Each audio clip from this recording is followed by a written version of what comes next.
Bismillahirrohmanirrohim. Shayx Muhammad ibn Abdul Vahhab rahimahullohning qalamlariga mansub bo'lgan risolalarda o'qishlikda davom etamiz. Bugungi yetib kelgan mavzuyimiz shayx yozgan risolalardan bittasi Risalatun ukhra fi kalimati tawhidi va kawnuha tanfi arba'an va tuthbitu arba'an. Kalima-i tawhid haqida va uni 4 ta narsani inkor qilib, nafiy qilib, 4 ta narsani isbot qilishligi haqida boshqa bir risola. Shayx aytadiki: "A'lam rahimakalloh anna ma'na la ilaha illalloh nafyun va isbatun." Alloh senga rahim qilsin, bilki, la ilaha illallohning ma'nosi nafiy qilishlik, ya'ni inkor, rad qilishlik va isbot qilishlikdan iboratdir. Nafyun va isbatun, ya'ni nafiy qilishlik deganimizda ham inkor qasd qilyapti bu yerda shayx, ham rad qilishlikni qasd qilyapti. La ilaha illallohni ikkita ma'nosi bor.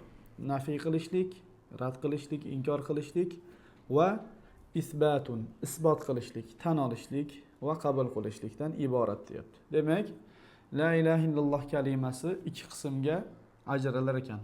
Oldingi darslarimizda ham aytgandik. La ilaha qismi, ya'ni mana bu la ilaha qismi nima qism? Nafiy qilishlik, ya'ni inkor qilishlik, rad qilishlik. Va isbatun, isbot qilishlik. Bu illalloh qismi. Ikki qismga bo'linadi deyapti shayx. Xo'p. Tanfi arba'ata anwa'in va tusbitu arba'ata anwa'in. Demak, mana bu ikkalasi ham nafiy qilishlik, ya'ni inkor qilishlik qismi, isbot qilishlik qismi ham o'zini ichida bo'limlarga ajralar ekan. Shayx aytayaptiki, u 4 ta narsani inkor qiladi. Ya'ni la ilaha deganda bir odam 4 ta narsani inkor qilgan bo'ladi. Va illalloh deganda, ya'ni la ilaha illalloh deb guvohlik bergandagi la ilaha qismida 4 ta narsani inkor qilar ekan. Illalloh qismida bo'lsa 4 ta narsani Alloh subhanahu va taolo uchun isbot qilar ekan, qabul qilar ekan. Xo'p, nima bular? Shayx aytadiki, arba'ata anwa'in tanfi deyapti. So'ngra aytayaptiki, al-alihata wat-tawaghita wal-andada wal-arbaba. Shayx aytayaptiki, inkor qiladigan qismlari ilohlarni inkor qiladi, ya'ni Allohdan boshqa ilohlarni. Iloh nima edi? Har doim aytib kelyapmiz, huval ma'bud. Ibodat qilingan barcha narsalarni inkor qilar ekan. Xo'p, keyin nimani inkor qilar ekan? La ilaha qismi. Qaranglarda, la ilaha illalloh shunchaki talaffuz qilib, man la ilaha illalloh deb qo'ysam bo'ldi deyishlikni o'z ichiga olmas ekan. La ilaha ikki qism bo'lyapti. Mana bu ikki qismni birinchisi inkor qilishlik, ikkinchisi nima qilishlik? Isbot qilishlik, qabul qilishlik. Endi mana bu birinchi qism inkor qilishlikning ichiga ham mana bu narsalar kirar ekan. Nimalarni inkor qilamiz ekan? Birinchi ilohlarni. La ilaha deb, la ilaha illalloh deb aytgan odam birinchi la ilaha so'zini o'zida Allohdan boshqa butun ilohlarni nima qilar ekan? Inkor qilar ekan. Ya'ni Allohdan boshqa ibodat qilinayotgan butun ilohlarni inkor qilar ekan. Keyin kimlar inkor qilar ekan? Keyin vat-tawaghit, tog'utlarni inkor qilar ekan. Tog'utlarni inkor qilar ekan. Tog'utni shayx bu yerda ham qisqacha bo'lsa ham tushuntiradi. Biz juda ko'p darsimizda nima ekanligini, ularni qanday inkor qilishlikni hammasini Allohning izni bilan tushuntirganmiz. Xo'p, keyin shayx nima dedi? Inkor qilinishlik kerak bo'lgan val andad. Andad degani tengdosh, o'xshash, sheriklardi degan ma'noni bildiradi. Demak, la ilaha illalloh deganda o'sha Allohga teng qilingan, Alloh subhanahu va taologa o'xshatilgan, Allohga sherik qilinganlarni la ilaha deganda odam inkor qilgan bo'lar ekan. Va arbab deyapti shayx, ya'ni Allohdan boshqa butun rob qilib olinganlarni inkor qilar ekan. Demak, la ilaha deganimizda mana shu 4 ta narsani biz inkor qilamiz ekan. Mana shu la ilahani nafiy qismiga, inkor qismiga, rad qismiga shayx bizga mana bu joyda mana shu 4 ta narsani inkor qilishlik kiradi deyapti. Allohdan boshqa ibodat qilingan, ibodatda sarf qilingan ilohlar, keyin tog'utlar, nidlar, ya'ni Allohga teng qilingan, Allohga o'xshatilgan, Allohga sherik qilinganlar va roblarni, Allohdan boshqa roblarni inkor qilar ekan. Xo'p. Iloh nima? Shayx aytadiki, fal alihatu ma qasadtahu bi shay'in min jalbi khayrin aw daf'in durrin fa anta muttakhidhuhu ilahan. Xo'p, shayx aytadiki, ilohlar yaxshilikni o'ziga jalb qilishlik va zararni daf qilishlik uchun sen yuzlanayotgan narsalardir. Shunday qilib sen uni iloh qilib olgan bo'lasan, deyapti shayx. Bu yerda nima uchun sen deb murojaat qilyapti? Bu risolalar shayxning zamonida juda ko'pchilik shayxdan savol so'rashgan. Mana shuna la ilaha illalloh nima desak bo'ladi deganda, o'zi arablarda o'zi bunaqa murojaati.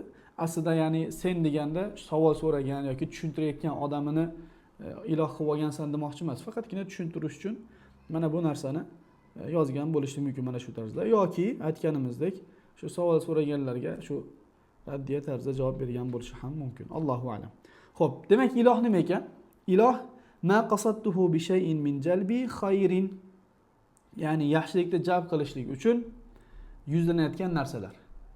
Nima bo'lishligi mumkin? Yaxshilikni jalb qilishlik uchun.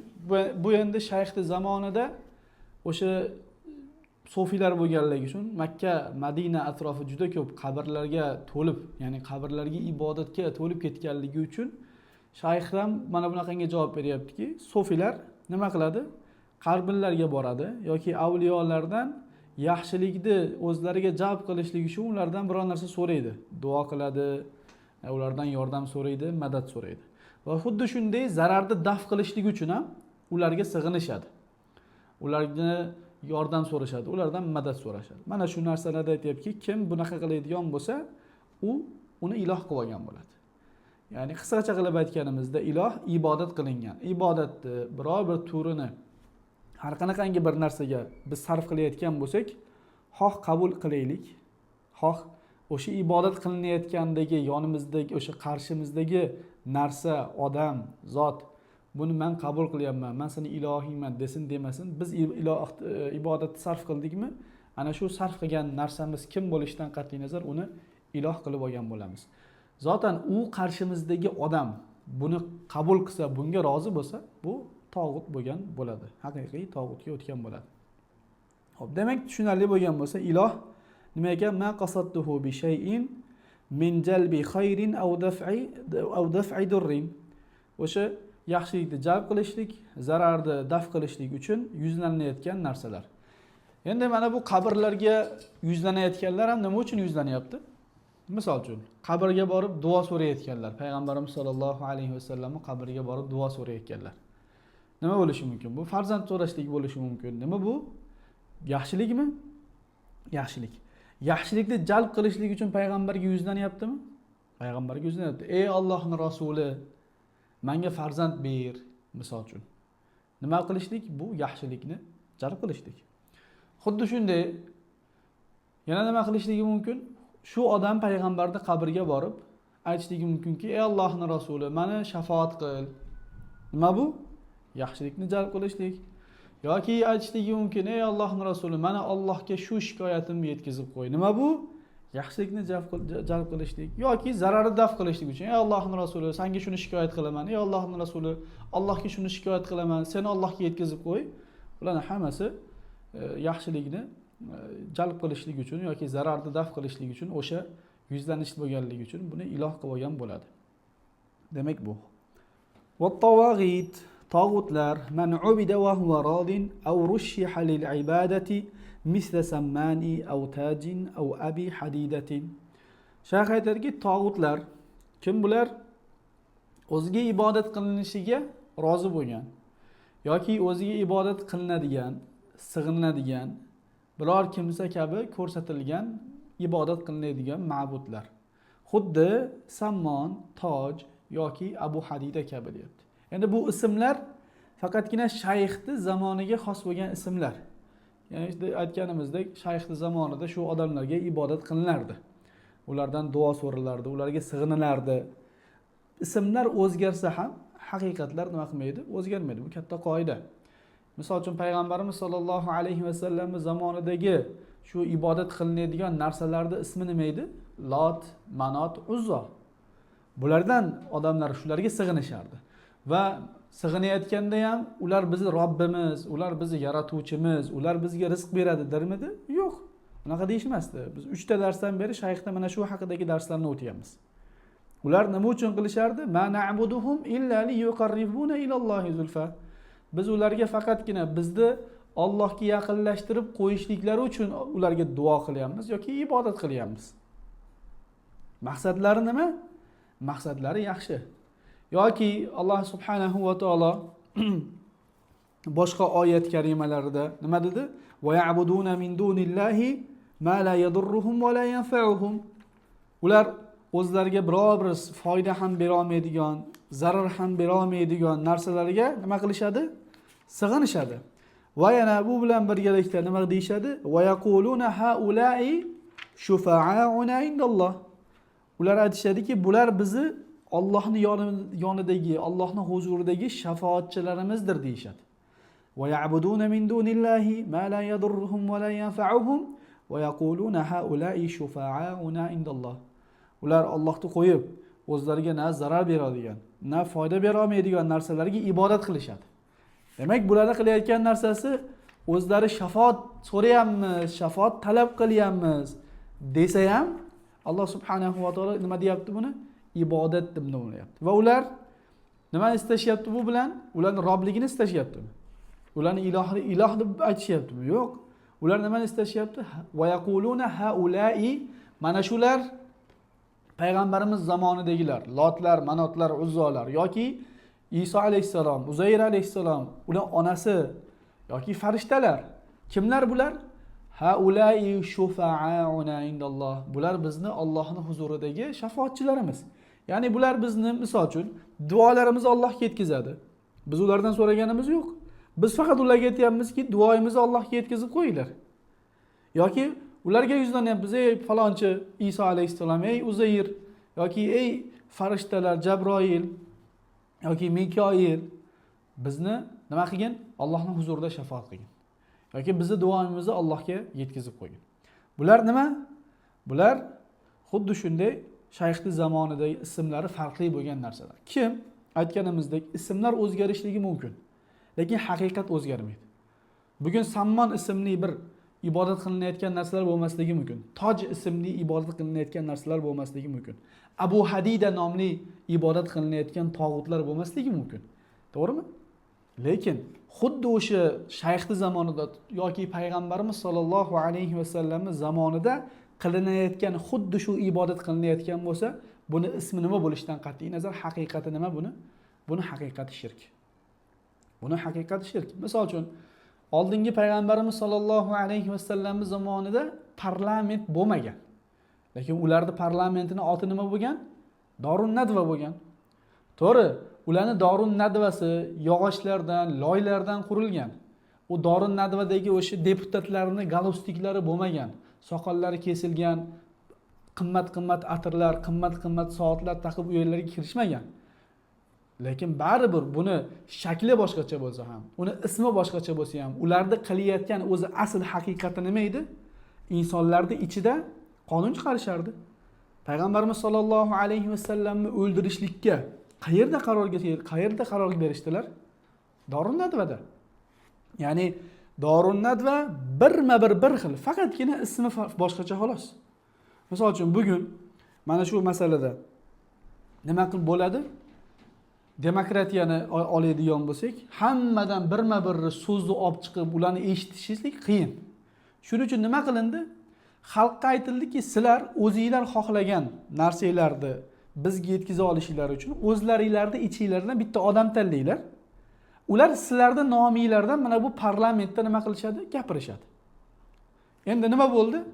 Har bitta xalq, misol uchun demokratiya bor joylarda, har bitta xalq o'zini fikri, mafkurasi, tushunchasi to'g'ri keladigan joyga bordi-da, demakki, mana bu meni gapimga to'g'ri keladigan odam mana shu odam ekan.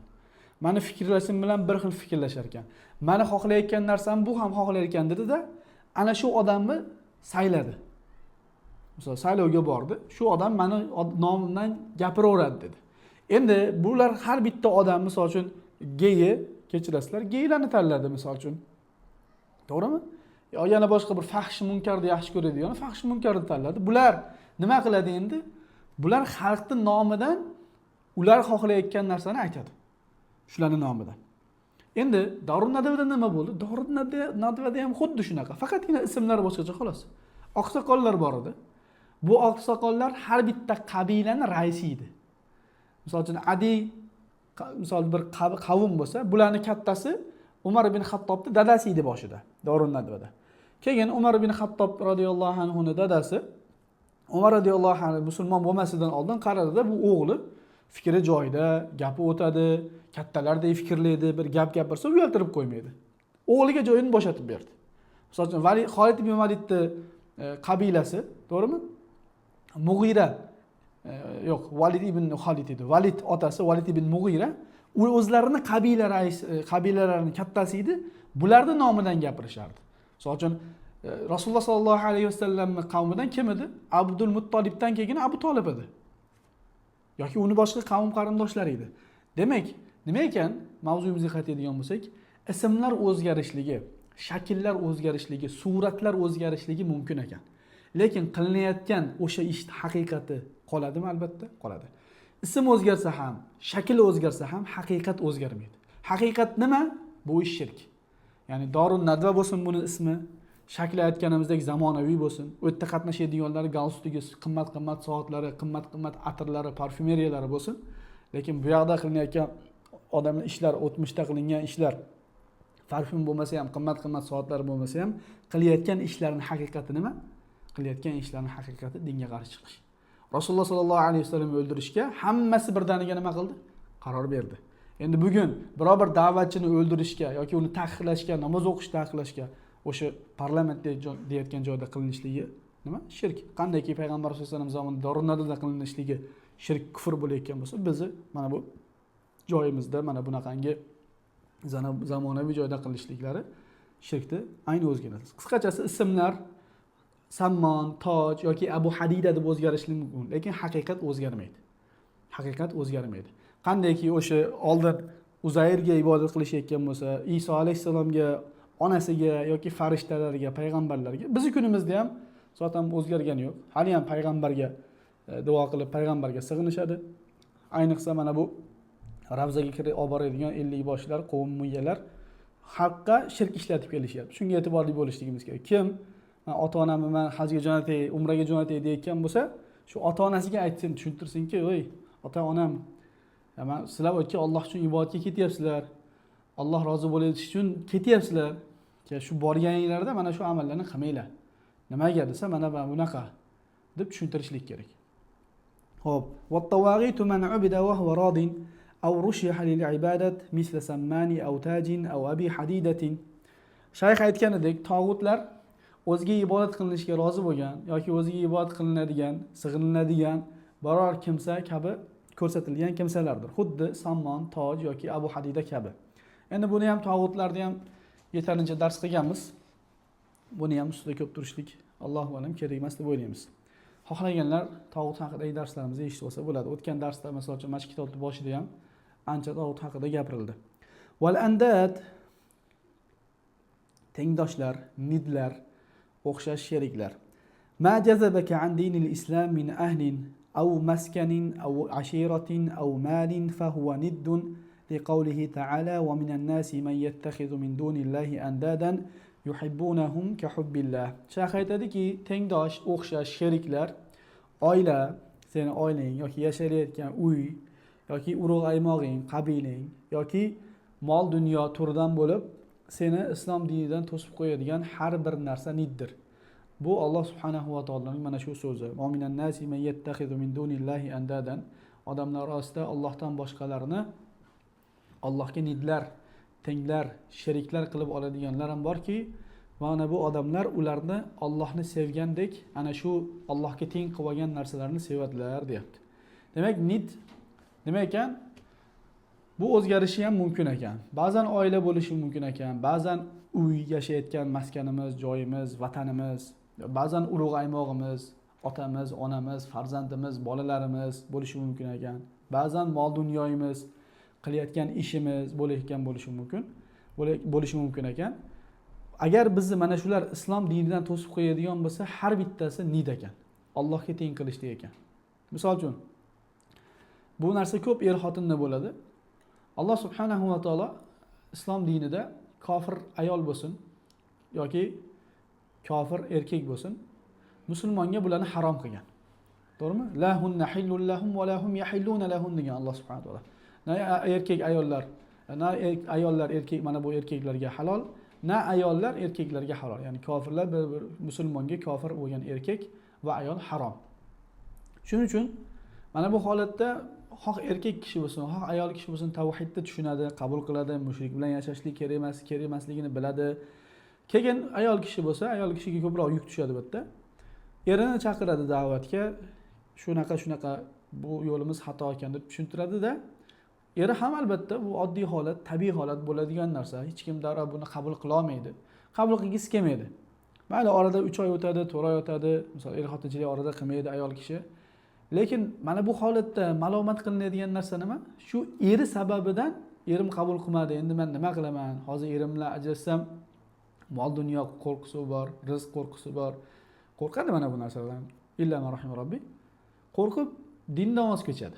Mana shu holatda Alloh subhanahu va taolo mana bu oyatiga va shayx rahimahullohda aytayotgan holatiga tushib qoladi. Seni islomdan to'sib qo'yadigan narsa bu agar bizni erimiz bo'lsa yoki xotinimiz yoki bolalarimiz yoki oilamiz yoki yashayotgan uyimiz yoki qarindosh urug'imiz, ota-onamiz bo'layotgan bo'lsa, demak biz buni Allohni sevgandek sevgan bo'lsak, shu Allohni sevgan odam Alloh subhanahu va taolo chaqirgan yo'lga nima qiladi? Yuradi. Va bu sababdan biz dindan voz kechayotgan bo'lsak, shuni aytib qo'yishimiz kerak. Ertaga fitriy sevgilarni bunga aralashtirib, demak kim oilasini sevsa, demak shirk ekan deb yurishmasin. Yo'q. Mana bu sevgimiz, mana bu ishimiz bizni islom dinidan to'sayotgan bo'lsa, dinga kirishni to'sayotgan bo'lsa, misol 5 vaqt namozni o'qimayotgan bo'lsak, nimaga dadam ruxsat bermayapti? Yoki dadam aytdiki namoz o'qisang, men seni olib qo'yardim deyotgan bo'lsa, bular o'tmaydi avvalambor. Shu sababdan mana bularning hammasi nid deyapti shayx. Wal arbab roblar man aftaka bi mukhalafati al-haqqi wa ata'tahu misdaqan li qawlihi ta'ala. Hop, shayx aytadiki, roblar haqqa qarshi ravishda, haqqa teskari bo'lgan, senga fatvo beradigan, sen unga itoat qilayotgan kimsadir.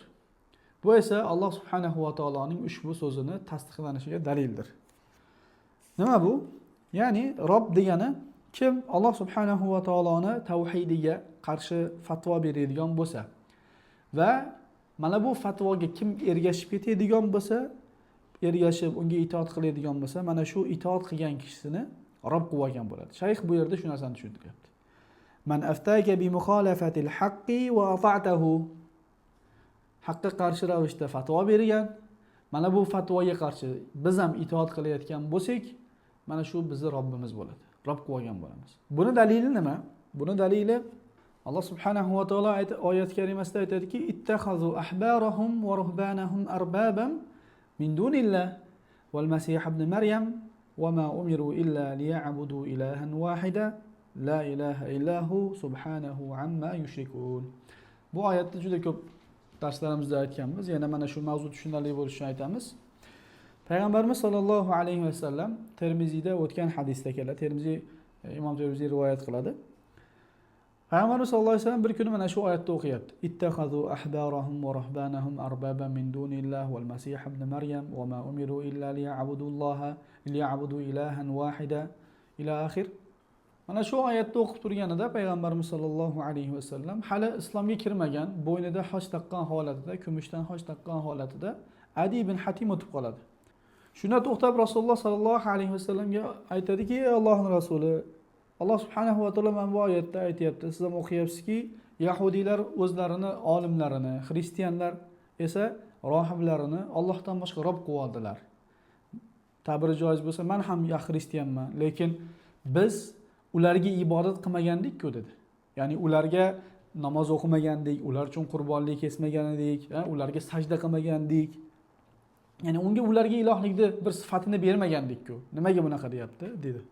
Biz ya'ni ibodat qilganimiz yo'q ularga deganda, Payg'ambarimiz sollallohu alayhi vasallam ham aytadiki, sizlar yoki yahudiylar, sizlar ham yahudiylar ham. Sizlarda olimiylar, sizlarda rohibiylar, misol obid bo'lgan avliyo deydigan kishilar Allohni bir halol qilganini, harom qilganida harom qilgan narsasini esa halol qilganida sizlar unga ergashib itoat qilib ketarmidinglar deganda, ha ey Allohning rasuli dedi. Shunda payg'ambarimiz sollallohu alayhi vasallam aytadiki, mana shu sizlarni ularni rob qilib olishinglar, mana shu ularga ibodat qilishinglardir deydi sollallohu alayhi vasallam. Demak, mana bu hadisga nazar tashlaydigan bo'lsak, avvalambor Adi ibn Hatim xristian kitob ahli bo'lishiga qaramasdan bu ishini, ya'ni Allohning halolini harom qilganda, halol qilgan narsasini harom qilganda itoat qilib ketishligini, ya'ni halol va harom qilgan narsalarda itoat qilib ketishligini ibodat qilishlik, uni rob qilib olishlik ekanligini bilmayapti. Ya'ni bu narsadan johil. Endi mana bu narsadan johil bo'lishligi unga uzr bo'lyaptimi? Alloh subhanahu va taolo uzr demayapti. Uzr deb bilgani yo'q. Payg'ambarimiz sollallohu alayhi vasallam bilmaganinglar uchun uzrlisizlar, sen o'sha paytda uzrli eding degani yo'q.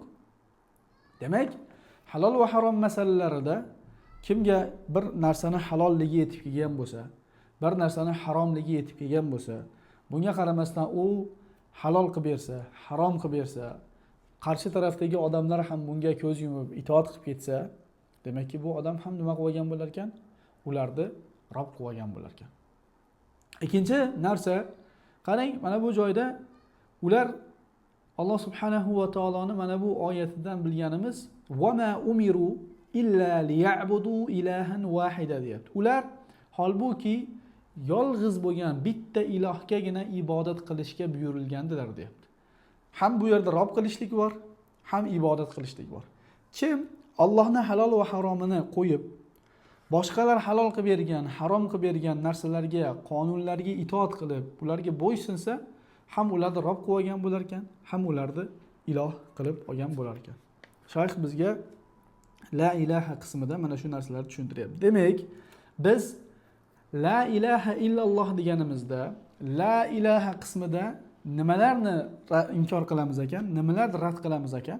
Birinchisi, ilohlarni rad qilamiz ekan. La ilaha deganimizda Allohdan boshqa ibodat qilinayotgan, yaxshilikni jalb qilishlik uchun, zararni daf qilishlik uchun yuzlanilayotgan narsalarni la ilaha deganimizda rad qilamiz ekan. Buning ichiga payg'ambar kirsin, sahoba kirsin, imomlar kirsin, solih insonlar kirsin, farqi yo'q. La ilaha deganimizda nima qilyapmiz?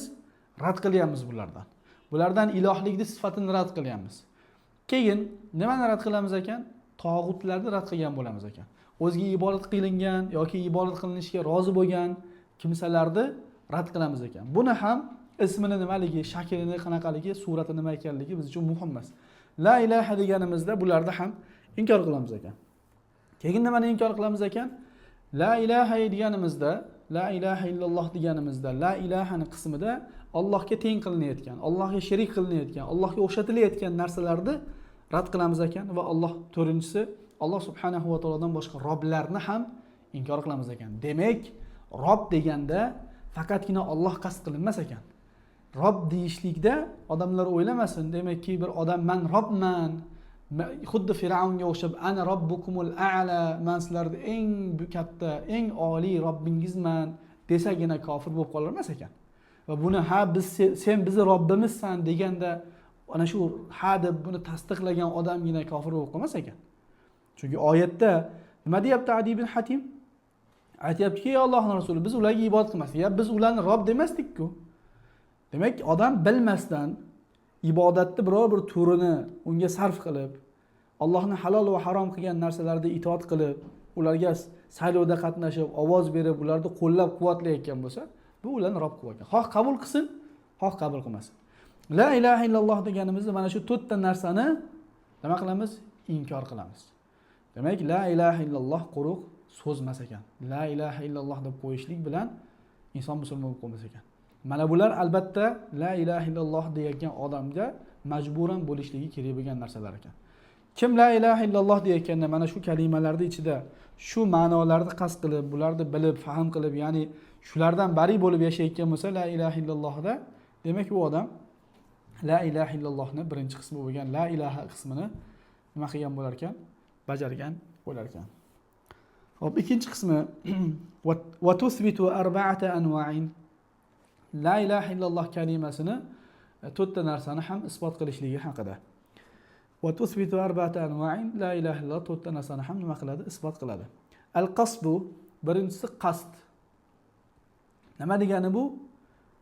Va huwa kaunuka ma taqsidu illalloh.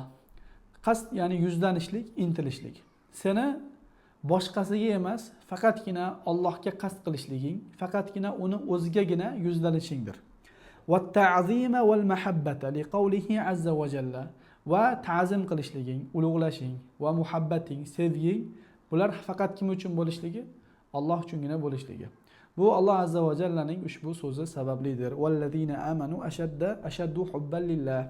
Iymon keltirganlarda sevgisi esa Allohga yana ham qattiqroqdir, shadidroqdir deydi Alloh subhanahu va taolo. Biz bularda ta'zimni, muhabbatni, qasdni o'tgan darslarimizda bayon qilib berganimiz uchun bu yerga ko'p kirishganimiz yo'q. Wal khawfa war rajaa liqawlihi ta'ala. Qo'rquv, xavf, raja, umid bularda ham Alloh subhanahu va taologa nima qilishlik? Isbot qilishlik. Bularni ham o'tgan darsimizda tushuntirganmiz. Va iyamsaskallohu bidurrin fala kashifa lahu illa hu va yuridka bi khayrin fala radda li fadlihi yusibu bihi man yasha wa min ibadihi wa huwal ghafurur rahim. Agar Alloh senga biror zarar yetkazsa, uni Allohning o'zidan boshqa ketkizuvchi, daf qiluvchi yo'qdir. Va yuridka bi khayrin, agar Alloh senga bir narsani, bir yaxshilikni iroda qiladigan bo'lsa, fala radda li fadlihi, uni Allohdan boshqa, uni fazlini Allohdan boshqa qaytaruvchi ham yo'qdir. Yusibu bihi man yasha'u min ibadihi va huval ghafurur rahim. Uni o'z bandalaridan mana bu narsani xohlaganlariga beradi, xohlaganlariga yetkazadi. U g'afurdir, gunohlarni kechiruvchi, gunohlarni yomon oqibatlaridan to'suvchi, g'afurdir, rahimdir, rahmat sohibidir deydi Alloh subhanahu va taolo. Demak, mana bu narsalarda isbot qilishlik la ilahani illalloh, la ilaha illallohda illalloh qismi ekan. Yuzlanishimiz faqat Allohga bo'lishlik kerak. Faqatgina Allohdan so'rashligimiz kerak. Faqatgina Alloh azza va jalladan duo qilib yolvorishligimiz kerak. Ta'zimimiz, ulug'lashligimiz faqat Alloh uchun bo'lishlik kerak. Qani ko'rasiz, prezident bilan gaplashayotganda muhtaram sizni sharofatingiz bilan siz bo'lmasangiz shunaqa bo'lmasdi, siz bo'lmasangiz bunaqa bo'lmasdi, siz kelmasingizdan oldin shunaqa edik, siz keldingiz shunaqa bo'ldik. Oz qolsa siz bo'lmasangiz yaralmasdik deb yorishadi-da. Shu darajada ta'zim, ulug'lash bo'ladi. Biz Allohni ulug'laymiz. Alloh subhanahu va taologa hamd bo'lsin. Alloh subhanahu va taolo bo'lmasa biz haqni botilni ajrata olmasdik.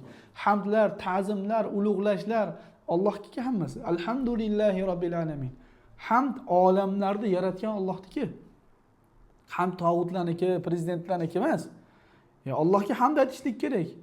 Prezidentlarga emas. Allohni ulug'lashlik kerak. Allohga ta'zim qilishlik kerak. Allohni ulug'lab gapirish kerak. Bizda qaraysiz, subhanalloh, musulmonlarda ham muammo bor. Misol, dars o'qiyotganingizda shu qisqaroq bo'lsin deb rahimahulloh demasangiz, boshiga shayx demasangiz, yoki shayxul islom demasangiz, yoki shunaqa ulug'lashni aytmasangiz, darrov shu kommentga kirib yoki telefon qilib, "Axi nimaga shayx demadingiz, takfir qilasizmi?" Subhanalloh, ya'ni u ham bizga o'xshagan odam. Bu degani emas, biz ularni o'sha yerga urishligimiz kerak, ularga o'ziga yarasha bo'lgan muomalani qilmasligimiz kerak. Bunaqa emas. Odam vaqti bo'ladi, ba'zan tezroq o'tib ketishlik kerak, bularni aytishlik kerak. Lekin shayxul islom demasangiz bo'ldi, siz takfir qilasiz. O'lib ketgan odam bo'lsa rahimahulloh demasangiz bo'ldi, yana muammo. Yashayotgan odam bo'lsa hafizahulloh demasangiz yana muammo. Subhanalloh birodarlar, bu o'zimiz mana bunaqangi niyatimiz, mana bunaqangi gaplarimiz muammo. Nimaga? Chunki Alloh desangiz parvoziga olmaydi. Alloh shunday o'tib ketaverasiz, unda bizga e'tibor olmaydi. Men ko'rmadim haligi bo'lsa Alloh subhanahu va taolo shunaqangi birodarlarga Alloh ajrini bersin, iymonlarini baquvvat qilsin. Shu Alloh deb gapirgan vaqtingizda shu e'tiroz bildirib birodar, Alloh to'g'ri, Alloh deyisham bor, lekin Alloh azza va jalla deng, Alloh subhanahu va taolo deng, Alloh tabaraka va taala deng. Shunaqa deb gapiring degan odam men eshitmadim. Lekin shayxga kelganda shu nimaga shayx demading? Misol uchun shayx paloncha bo'lsa, shu ismini o'zini aytib ketsangiz, darrov telefon qilib yoki kommentga kirib yozadi. Subhanalloh, bizni ta'zim qilishligimiz, ulug'lashimiz Alloh subhanahu va taolo uchun bo'lishi kerak. Muhabbatimiz Alloh uchun, g'azabimiz Alloh uchun bo'lishi kerak. Aytgandek, bu demoqchi emasman, ularni kamsitmoqchi emasman olimlarni. Olimlar bizni boshimizda joyi bor. Lekin mana bu narsalar musulmonlar bilib qo'yishimiz kerak. Keyin muhabbatimiz Alloh uchun bo'lishi kerak. Biz Allohdan har narsadan ko'p Allohni yaxshi ko'rishimiz kerak. Shunda iymonimiz haqiqiy komil iymon bo'ladi. Shunda iymonimiz haqiqiy komil iymon bo'ladi. Rizq qo'rqusini uzoqlashtirishimiz kerak o'zimizdan. Rizq qo'rquvi bor musulmonlar ichida. Soqol qo'yaman deydi-da, soqol qo'ygandan keyin hamma joyda ish bermaydi. Shu Allohni biz ishimizdan yaxshi ko'ramizmi? Yaxshi ko'ramiz. Allohga taqvo qilaylik. Men soqolim payg'ambar sollallohu alayhi vasallam sunnati bu. Ish sababidan men soqolimni olmayman deylik. Va man yatawakkal alallohi fa huwa hasbuh. Va man yattaqillaha yaj'al lahu makhraja. Kim Allohga taqvo qilsa, Allohni oliy qilsa, Allohning muhabbatini birinchi o'ringa qo'ysa, Alloh subhanahu va taolo unga chiqish yo'lini ko'rsatadi. Va man yatawakkal alallohi fa huwa hasbuh. Kim Allohga tavakkal qiladigan bo'lsa, Alloh unga kifoya. Alloh unga o'zi kifoya qiladi. Qanaqa qilib bo'lsa ham. Shuning uchun biz Allohni sevishligimiz kerak. Muhabbatimiz Alloh uchun o'lib o'lishligimiz kerak. Alloh uchun yig'lashligimiz kerak. Odamlar qarashsiz, futbol komandasi yutkizib qo'ygandan yig'lab yuradi. Bu yerda musulmonlar qirilib yotibdi. Bir marta ko'rmaysiz chiqib yig'laganligini shu odamlar. Misol yaqinda mana futbol bo'ldi. O'zbekiston terma jamoasi o'ynadi. Odamlar challenge qildi. Nima bu challenge? Kelinglar akalar, bugun dushanba kuni ekan, payshanba kuni ekan, shu roza tutamiz, duo qilamiz va niyat qilamizki, Allohim agar shu komandamiz yutadigan bo'lsa, aqlimizda shu naqa qilib qo'yaylik, shuncha Alloh uchun infoq beraman. Alloh uchun sadaqa beraman. Xuddi shu odamlarni Falastin o'layotgan vaqtda shu challenge qilmadinglar, qayerdasizlar? Qilinglar, mana Falastinda odamlar o'lyapti. Bular eng kamida dedik, sizlarning nazaringlarda terrorist bo'lsa, misol uchun o'zlari boshlagan bo'lsa, bolalarda nima ayb? Mayli onasini, otasini ayb bor ekan, otasini aqidasida muammosi bor ekan, onasini aqidasida muammosi bor ekan deylik. Ba'zi bir qo'shto'nochidagi muahidlarga aytayman. Shu hamma yo'qda muammo bor ekan. Illoki yordam berish uchun nima qilish kerak ekan? Sen bilan bir xil aqidada bo'lish kerak ekan. Bolada nima ayb misol uchunda yoki o'sha shu challenge qilib yotgan odamlar. Qayerda chiqdinglar sizlar? Shu Falastinda bolalar o'lyapti. Kelinglar shunaqa challenge qilaylik, shu dushanba kuni roza tutib, Alloh uchun duo qilaylik, Allohga yordam yo'lvoraylik, Alloh subhanahu va taolo yordam bersin. Degan odamga mashalloh deymiz. Alloh subhanahu va taolo iymonni baquvvat qilsin, iymonni orttirsin shunaqa qilgan musulmonlarni. Shuning uchun bizning muhabbatimiz, sevgimiz, xursand bo'lishligimiz Alloh uchun bo'ladi. Xafa bo'lishligimiz ham Alloh uchun bo'ladi. Biz komandamiz ekan yoki bir qayerda bir o'rni yo'q narsalar ekan, bu narsa uchun yig'lashlik, bu narsa uchun xursand bo'lishlik yaxshilik alomati emas. Biz Alloh uchun xursand bo'lamiz. Alloh subhanahu va taolo uchun yaxshi ko'ramiz. Alloh subhanahu va taolo uchun sevgimiz Allohda uchun bo'ladi. Keyingisi xavf, qo'rquv, rajo, umid bularni tushuntirdik. Xo'p, shayx aytadiki, "Va man arafa, faman arafa hada" kim mana bu narsalarni bilsa, qata'a al-alaqata ma g'ayrillah. Haqiqatan ham kim mana bu narsalarni bilsa, shubhasizki Allohdan boshqasi bilan bo'lgan butun aloqalar uzgan bo'ladi. Yani to'rttala narsani bilsa, isbotni ham, nafiyni ham, to'ralasini bilsa, faqat Allohga aloqasini qilgan bo'ladi. Aytadiki, Alloh menga kafi. Alloh menga kifoya qiladi. Shunaqa deydi.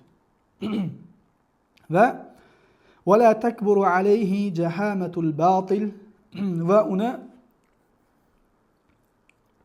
va unga botilni sovuq basharasi aslo ulug' bo'lib ko'rinmaydi. Ya'ni botil qanchalik ulug' bo'lib ko'rinayotgan bo'lsa ham, har qanaqangi tarafdan, moddiyat, texnologiya deysizmi, askariyat tarafdan, qurollar tarafdan deysizmi, qanaqa tarafdan shu ulug' bo'lib zohiran ko'rgan bo'lsa ham, lekin Alloh bilan shunaqangi qalbi bog'liq bo'lgan, Allohga shunaqa umidida ham, qo'rquvida ham, ta'zimida ham, muhabbatida ham, qasdida ham Alloh bilan bog'langan odam mana bunaqangi botilni sovuq basharasi unga ulug' ko'rinmaydi. Bir Aziz ibn Abdussalam haqida adashmasam qissa keltiriladi. Tarixil Bag'doddamidi? Shunda Aziz ibn Abdussalam xalifaning yonida o'sha paytda endi xalifa bilamiz, zolimroq bo'lgan, ularning vaqtidagi xalifalar. Shunda shayx yonida turibdi, endi saroy mullalari ham bor o'sha yerda. Maktab nima qilsa qarshi oladiganlar. Shunda Aziz ibn Abdussalam sekin o'sha xalifaga nasihat qilib aytadiki, paloncha ishlar, bunaqa ishlar bor, yomon ishlar bo'lyapti, buni to'g'rilash kerak. Deganda Shayxga aytadiki, "Ey shayx, bu meni ota-onamdan, ota-bobolarimdan qolgan narsa, men qilmaganman" deb javob beradi. Shunda shayx aytadiki, "Sen bo'lmasa xuddi mushriklarning gapiga o'xshagan gap aytasan ekan" degan. Nima edi u? Biz ota-bobolarimizni shunaqangi bir yo'l ustida topganmiz degan gap bor mushriklarda. Biz ota-bobolarimizni qanday yo'lda topgan bo'lsak, biz ham shunday davom etamiz degan oyat bor shu ma'noda. Shuni aytibsan ekanda deydida. Shunda shayx shu gapni nasihat qilgandan keyin bir odamcha vaqt o'tib u yerdan chiqishadi. Shunda aytadiki, yonidagi shogirdlari, "Ey shayx, siz bu narsani qanday qildingiz? Ya'ni xalifani oldida bunaqa gaplar gapirishlik oson emas. Bo'lmam o'sha boshqaruvi islomiy bo'lgan xalifalik orasida, sulton bo'lsa ham, sultonlar orasida. Shuni qanday aytdingiz?" deganda shayx aytadiki, Alloh subhanahu va taoloni qahhor ekanligi, Alloh subhanahu va taolodan har narsadan ulug' ekanligini o'sha vaqtda aqlimga keltirdim. Mana bu yonimdagi sultonni meni yonimda hech qanaqangi bir ulug'ligi qolmadi deydi. Subhanalloh. Qarang, demakki, Alloh subhanahu va taoloni ulug'lash, Allohni tanish, Allohga bo'lgan sevgi, Allohdan qo'rquv insonda har doim bo'lsa, mana bunaqangi shayx aytgandek, sovuq botilni sovuq basharasi yoki botil ahli unga qanchalik zohiran ulug' bo'lib ko'rinsa ham, kuchli bo'lib ko'rinsa ham, Alloh subhanahu va taoloni yonidagi Allohning buyukligi, Allohning ulug'ligini yonida his bo'lmay qoladi. Shuning uchun shayx aytayaptiki, kim Allohdan boshqasi bilan butun aloqani uzsa, mana bu narsalarni bilib, unga botil hech narsa bo'lmay qoladi. Alloh subhanahu va taolo o'ziga shunaqangi tarzda bog'lanishni bizlarga ham nasib qilsin. Xo'p, shayx aytadiki, "Kama akhbarallohu an Ibrohima ala nabiyyina va alayhi afdalus salati va sallam bi taksirihi al-asnam va tabarribihi min qawmihi li qawlihi ta'ala." Alloh subhanahu va taolo Ibrohim alayhisalom salatu va salomlarda eng yaxshisi, eng xayrlisi bizning nabiyimizga va uni va Ibrohim alayhisalomga bo'lsin, ular haqida uni butlarni sindirgani va o'z qavmidan bari bo'lganligi haqida xabar bergandir. Alloh subhanahu va taolo Ibrohim alayhisalomdan nima deb xabar bergan? "Qad kanat lakum uswatun hasanatun fi Ibrohima wallazina ma'ahu iz qalu liqaumihim." Ibrohim va u bilan birga bo'lgan kishilarda sizlar uchun go'zal o'rnaklar bor. Bu oyatni juda ko'p tafsir qilganmiz, darslarda aytib berganmiz. Ibrohim va u bilan birga bo'lganlardan qasd kim? Ibn Jarir at-Tabari aytganidek, butun payg'ambarlar. Biz uchun Ibrohim alayhisalom va u bilan birga bo'lgan butun payg'ambarlarda Odam alayhisalomdan boshlab Muhammad sallallohu alayhi vasallamda nima bor? Uswatun hasana bor. Chiroyli, go'zal o'rnak, namuna bor. Iz qalu liqaumihim, ular o'shanda o'z qavmlariga aytganideki, "Inna bura'u minkum." Shubhasizki biz sizlardan bariymiz. Kimdan bari bo'lyapti, birodarlar? O'zlarini qavmini qilayotgan ibodatlardan bari bo'lyaptimi? Ya'ni hozir gap bo'ladi-yu, foildan bari bo'lyaptimi yoki fe'ldan bari bo'lyaptimi? Ya'ni Ibrohim alayhisalomning qavmi ibodat qilayotganda butlariga. Shu Ibrohim alayhisalom "Inna bura'u minkum" degan minkumdan qasd ularni ibodatidan bari bo'lyaptimi yoki ularni o'zlaridan bari bo'lyaptimi Ibrohim alayhisalom bu yerda? So'zdan bari bo'lyaptimi, so'zlovchidan bari bo'lyaptimi? Ha? Kimdan bari bo'lyapti? Ibrohim alayhisalom "Inna bura'u minkum" deb Allohdan boshqa ibodat qilayotgan mushrikni o'zidan bari bo'lyapti. Mushriklarda o'zidan bari bo'lyapti. So'zidan bari bo'lgani yo'q, amalidan bari bo'lgani yo'q. Ha, qilayotgan amali shirk. Biz shirkdan barimiz, o'ziga kelganda indamay turamiz degani yo'q. Nima deyapti? Biz uchun mana bu namuna. Biz uchun namuna. Hech kim buni ta'vil qilib boshqa ma'noga burolmaydi. Biz uchun Ibrohim alayhisalom va butun payg'ambarlarning namuna. Demak, dinning asllaridan bo'lgan bir asl bu. Butun payg'ambarlar da'vat qilgan narsa, butun payg'ambarlarda amali, mana bu amal biz uchun asl. Demak, nima ekan bu asl? Mushrik bo'lgan qavmga avvalambor mushriklardan va mimma ta'buduna min dunillah, undan keyin mushriklardan keyin ular Allohni qo'yib ibodat qilayotgan narsalardan bari bo'lishlik. Baridan qasd takfir, mutlaqo takfir. Baridan bo'lishlik mutlaqo, mana bu joydagi baridan qasd takfir, ya'ni ularni kofir deb bilib, ularni dinlamasligiga e'tiqod qilishlik. Kim buni ziddini aytsa, u odam Allohni oyatlarini, payg'ambarlarni mana bu amalini yolg'onga chiqargan mushrik kofir bo'ladi. Murtad bo'ladi musulmon bo'lsa. Chunki buni aytgan odam, ya'ni bu yerdan qasdi takfir emas, deyishdan qasdi agar ya'ni ularni musulmon deb bilgan bo'lsa, bu yerda muammo bor. Katta muammo bor. Bu gapni aytgan odam dindan chiqqan murtad bo'ladi. Chunki bu odam tavhid bilan shirkni ajrata olmagan bo'ladi. Ajratmayotgan bo'ladi. Va bu bilan birgalikda Ibrohim va butun payg'ambarlar Allohni qo'yib butlarga ibodat qilayotganlarni takfir qilmagan, kofir deb bilmagan, ya'ni musulmon deb bilgan, ya'ni dinda deb bilgan deb da'vo qilgan bo'ladi. Bir qancha jihatlardan sabab u odam kofir, murtad bo'ladi. Chunki bu yerda nima bo'lyapti? Inna bura'u minkum va mimma ta'buduna min dunillah. Biz sizlardan va Allohni qo'yib ibodat qilayotgan narsalardan barimiz degani, sizlar kofirsizlar degani. Chunki sizlar Allohdan boshqa ibodat qilyapsizlar degani. Keyingi bo'limda shayx tavhid bilan shirkni bitta joyda bo'lmasligini, buni umuman imkonsiz ekanligini, ikkita zid, chunki tavhid bir zid, tavhid bilan shirk bir-biriga zid. Ya'ni zidlar bir-biriga to'g'ri kelmaydi, bitta joyda bo'lmaydi. Misol uchun kunduzini ziddi nima? Kechqurun. To'g'rimi? Mana bu narsasi bitta orada bo'lishi mumkinmi? Bir vaqtda, bir joyda bo'lishi mumkinmi? Mumkin emas. Issiq bilan sovuq bir joyda bo'lishi mumkinmi? Mumkin emas. Chunki bular bir-biriga zid. Yorug'lik bilan qorong'u, zulmat bir joyda bo'lishi mumkinmi? Mumkin emas. Xuddi shunday tavhid bilan shirk bitta joyda bo'lishi mumkin emas. Ibrohim alayhisalom bilan butun payg'ambarlar inna bura'u minkum deyotgan bo'lsa, musulmonlardan bari bo'lishlik joizmi? Joiz emas. Demak, kimdan bari bo'lyapti? Mushriklardan bari bo'lyapti. Shuning uchun inna bura'u minkum va mimma ta'buduna min dunillah kafarna bikum. Biz sizni inkor qildik. Bu kafarna bikumni takfir deng, inkor qildik deng, rad qildik deng, nima desiz deng, baribir ma'no bitta nima? Bittagi ma'no takfir qilishlik, ya'ni ularni kofir deb bilishlik bu yerda. Chunki aytganimizdek, bu yerda katta bir ishkal borki, ularga aytsangizki, bu yerdan qasd takfir emas desangiz, Ibrohim alayhisalom bilan payg'ambarlar kimga murojaat qilyapti? Allohdan boshqa, qarang, va mimma ta'buduna. Sizlarni va sizlar Allohni qo'yib ta'buduna, ibodat qilayotganlaringizdan barimiz deyapti. Ochiq bu oyat shu darajada. Ta'budun demak ibodat qilayotgan kim? Butun dinlarda, butun o'sha bizning dinimizda ijmo qilingan narsa, hatto buni Ibn Taymiya rahimahulloh aytgandek, Yahudiylar ham, xristianlar ham biladigan narsa, kim Allohdan boshqaga ibodat qilsa, bu odam mushrik.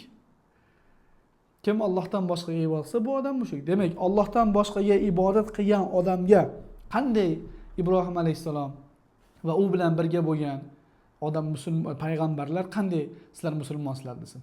Agar bu yerda takfir qilmaslik bo'lsa, biz uchun namuna mushriklarga musulmon deyishlikmi? Men bu oyatni ta'vil qiladiganlarga gapda bitta. Agar mana bu oyatdan qasd o'sha Allohdan boshqa ibodat qilayotgan mushriklarni musulmon deyish bo'lsa, bu yerdagi bizga o'rnak payg'ambarlardan namuna shu narsami? Ularga Allohni qo'yib ibodat qilayotgan mushrik bo'lib turgan odamga musulmon deyishmi? Hasha va kalla, unaqa emas. Shuning uchun kim mana bu oyatdan qasd takfir emas deydigan bo'lsa, bu oyatda takfir yo'q, bu oyatda mushrikdan bari bo'lish yo'q, bu yerdagi mushrik emas deyotgan, shunga o'xshagan yana boshqa gaplarni gapirsa, ya'ni takfir emas demoqchi bo'lsa, kofir deyish emas demoqchi bo'lsa, shu sanab o'tganlarimiz va undan boshqa sabablarga ko'ra Alloh subhanahu va taoloning oyatini yolg'onga chiqarganligi uchun go'yo payg'ambarlar va Ibrohim alayhisalom Allohdan boshqa ibodat qilayotganda musulmon degandek ko'rsatib qo'ygani uchun bundan boshqa sabablarga ko'ra bu odam dindan chiqqan murtad hisoblanadi. Allohning ham shu bilan matnimiz o'z nihoyasiga yetdi. Va axiru da'vana alhamdulillahi robbil alamin.